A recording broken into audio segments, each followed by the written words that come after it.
Hi,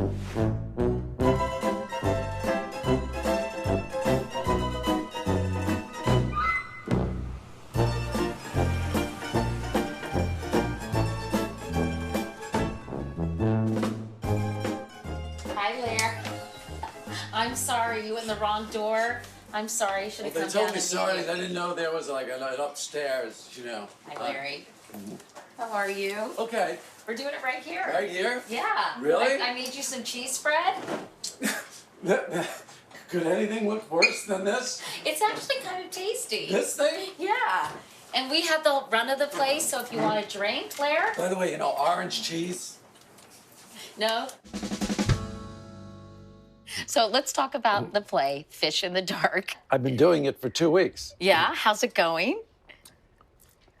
It's getting laughs, but you know, it's getting a lot of laughs. You sound surprised. I'm shocked. Really? Why? Yeah. I don't know, because I think the worst. I go to the most negative place you can be, and I thought, oh, this is not going to get anything. Yeah. Well, isn't this a scary place to put yourself? Someone who goes to the most negative place, someone who's a little neurotic and insecure, putting yourself out there for everyone to either love or rip apart. I don't know what I thought I was getting myself into. What's the hardest part about it? The Groundhog Day existence. Yeah. That you wake up in the morning and you're going to repeat the same day, except for the fact there's a different audience. Your day will be exactly the same. That's hard for me because I'm not used to Groundhog Day. And in fact, in Curb, I'm interested in talking to you about the difference in the process of doing Curb versus doing this play. In Curb, you improvised all the time, right? You would give the actors an outline. Yeah, exactly. It's an outline. Like I go into the room, I have a conversation with the daughter. She mentioned something about the doll's hair being too long, and I wind up cutting off the hair, and then the daughter freaks out.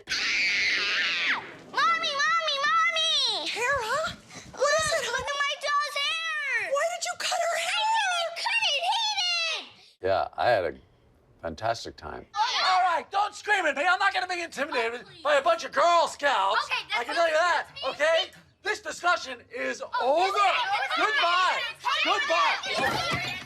Was it hard to keep a straight face? Because sometimes I do watch you, and I feel like you're just on the verge of bursting out laughing. You've got this little teeny smile. Was it hard? Yeah, I'll say. A lot of the times I'd be laughing, and I'd have to hold up my hand for the cameras, not to cut, but to just give me a second to compose, and we'd start up again. You don't touch Michael J. Fox, you understand? You do it again, we're gonna have a problem. All right, let's do this, baby. Ejaculate.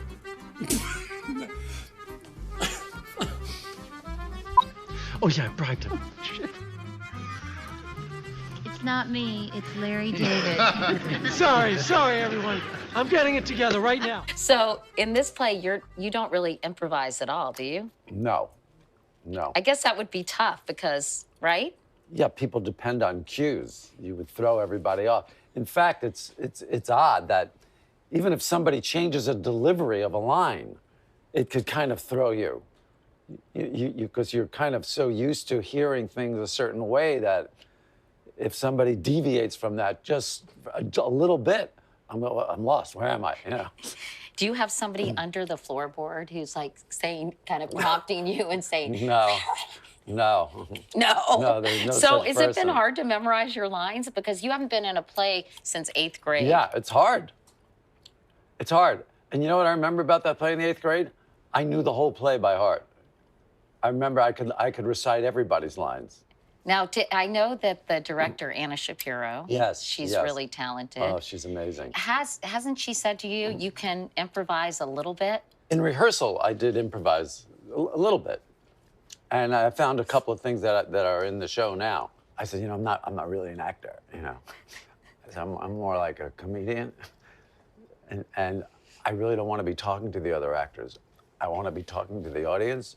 So that's my tendency to want to turn to them. And I said, why couldn't I at some point, let's say the actor says something kind of dumb, and that's already written, and he says his line. Couldn't I just look at the audience and go, What? She said no? No. Really? No, she will not let me do that under any circumstances. You wanted to get rid of, what is it called? The the fourth fourth wall. wall. Yes. Yeah. Honestly, do I have to put my coat on? I mean, I got to put my coat on. No, you don't. It's so damn cold in here. Really? Where's Do you my want- coat? Huh? Where's your coat? I got to put my collar Here, up. here. Huh? Yeah. There it Where is. is it? Over there. Don't put your hat on, though. No, I won't put the hat on. Okay. I know what I'm going to do. I'm going to take this off. I wore this specifically. Oh, well, I'll wear a sport jacket for the interview. That'll be nice. Yeah. So the play came from Yeah. a longtime friend of yours because Yes. his dad died. Yes. Yes. And you all were sitting Shiva for his dad, and he was telling you some funny stories. Yeah. So his dad died, and hijinks ensued. Yeah. No, as he was telling me about it, I thought, gee, this is kind of funny. You know, I knew it was sick that I was thinking that it was funny, but it was. There's no getting around it. And it seemed like to me the basis of a play. So can you tell me a little bit about the plot? It's about a family. Well, or- yes, I'm married. Rita Wilson plays my wife. The cast is phenomenal, by the way. It opens with a phone call in the middle of the night telling me my father's been taken to the hospital. So basically, it's the vigil in the hospital, and then it's he dies, and then it's the aftermath. That's it? That's all you're going to tell me? That's about it, yeah. You're lucky you got that much. That's my phone. That's all right. Now, you know why there's that whistle? Yeah, why? Because when it rings on the golf course, the golfers think it's a bird. Ah, Yeah. that was very clever of you.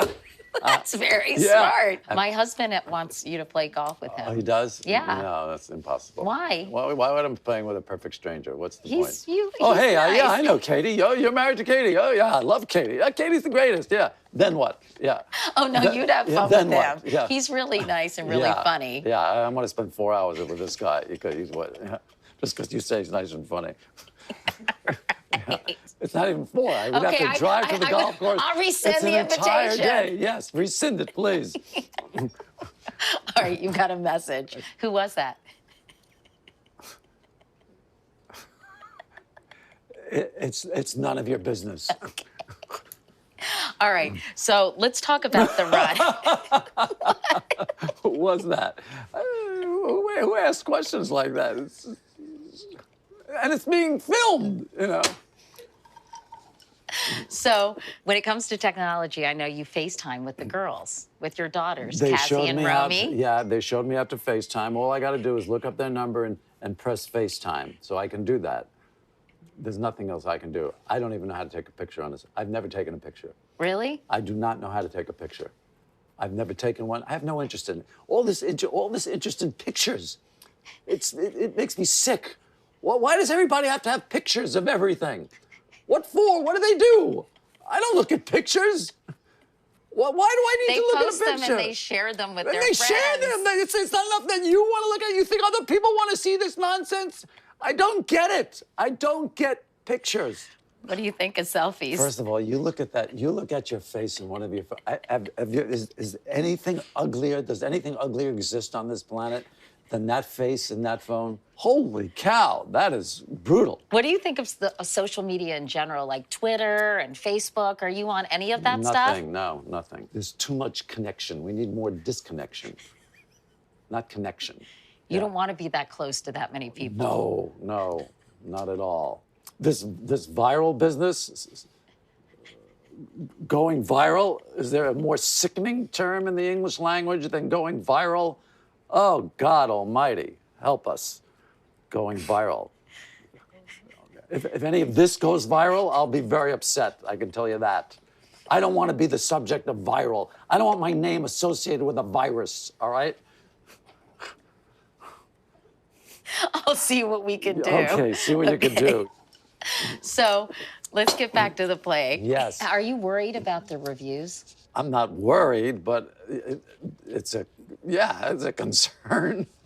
You know, nobody wants to be publicly humiliated and embarrassed, right? That's not good. So will you read the reviews? No. No? No. Unless they're good, I might read them. 18-week run. Yes. So do you think you might extend it? Is there any chance of that? Or do you think you're going to last 18 weeks? It's thrown off my whole routine. my whole health program, my regime, What is your health regime? it's a workout and a diet, and there's stretching and good food, and that's all it's all out. Really? Yeah. So when I finish a show here, I just want to eat bowls of pasta. Where do you go after the show?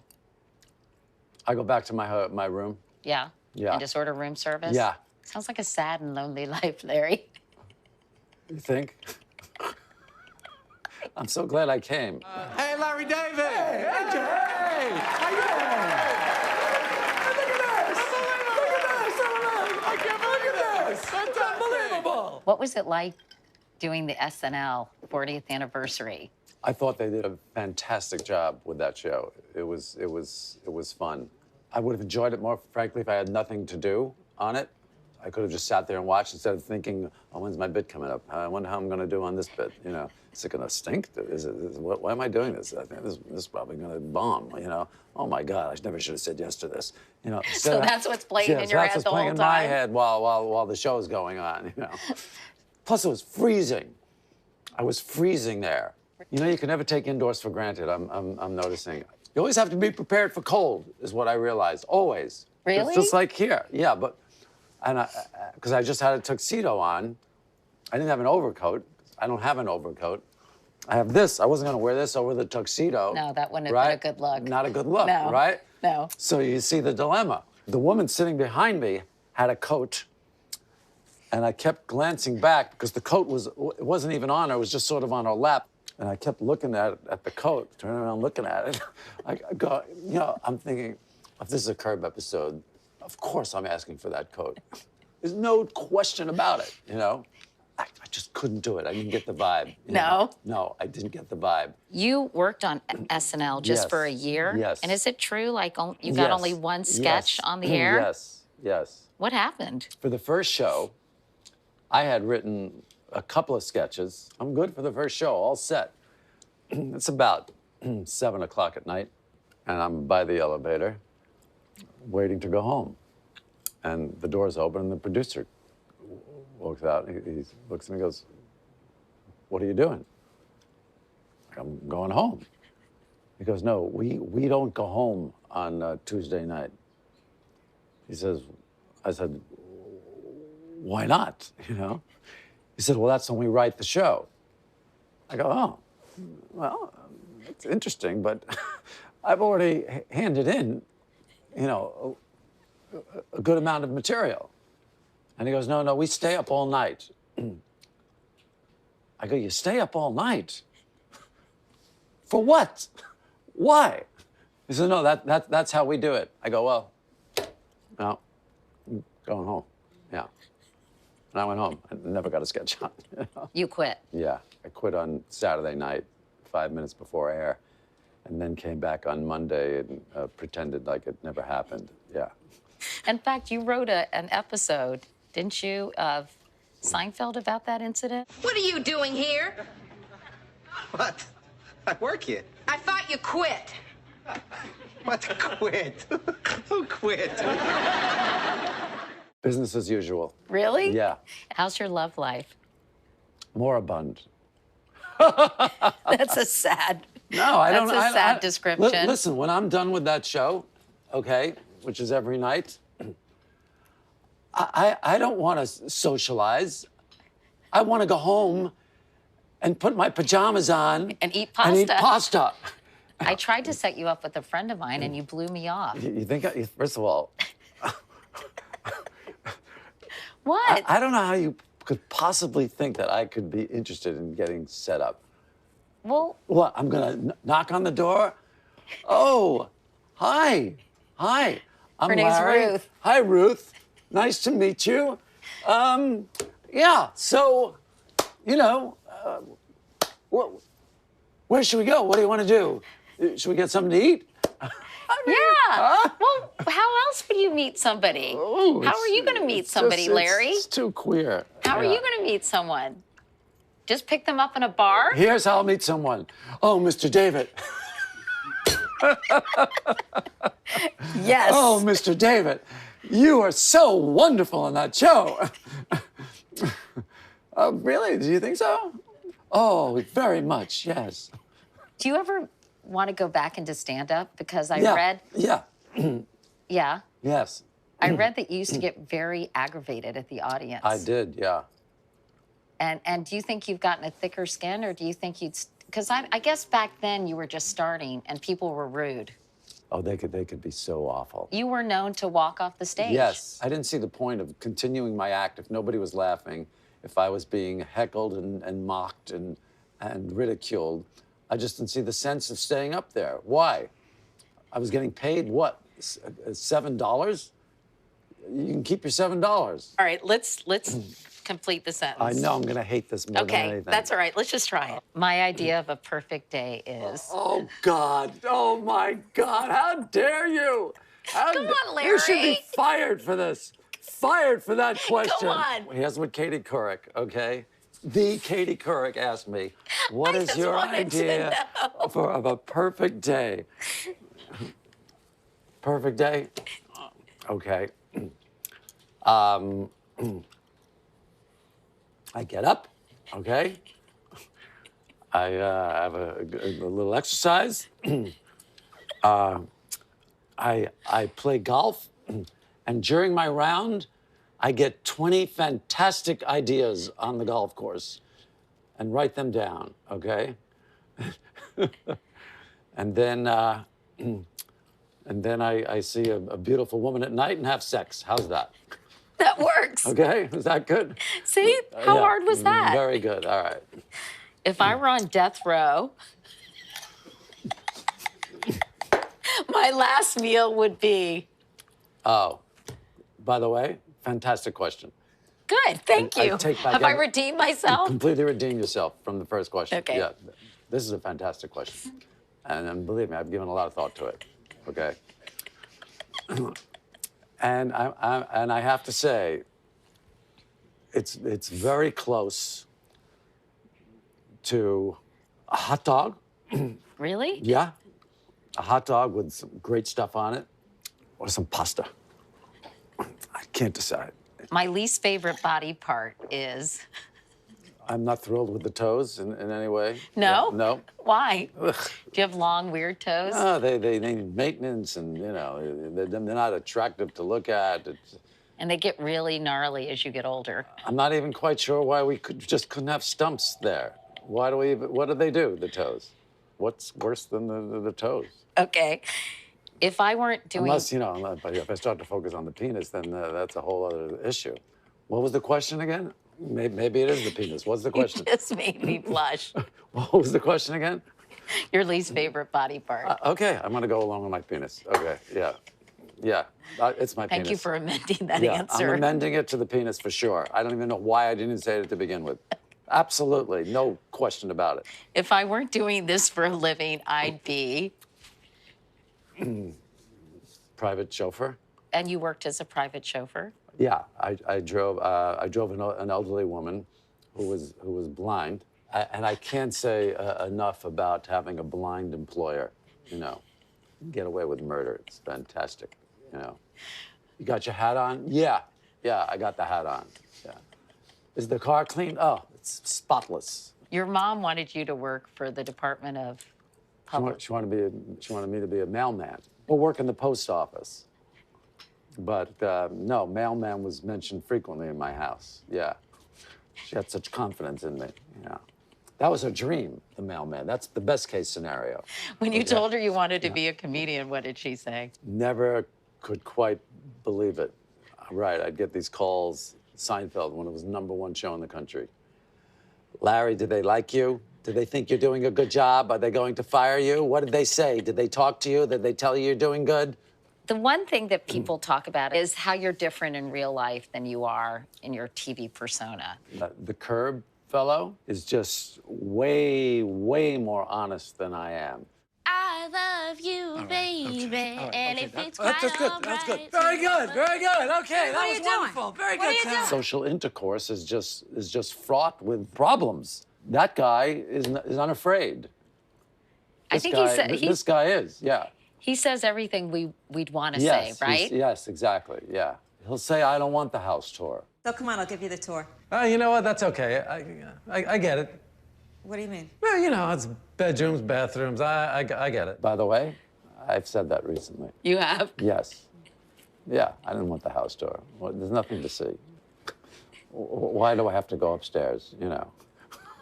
Are you getting more like the Larry on Curb as you get older? Yes, yes, that's my goal. That's what I'm striving for. Love that guy. That guy gives me pleasure, yeah. This guy, not so much. So, before we go, Larry, Yeah. since we're at Sardi's, Yeah. and you see all these I caricatures, do, yeah. we had this made for you. Wow, that's lovely. What do you think? It's pretty hideous, you know. How much do I have to pay for this not to be hung up here?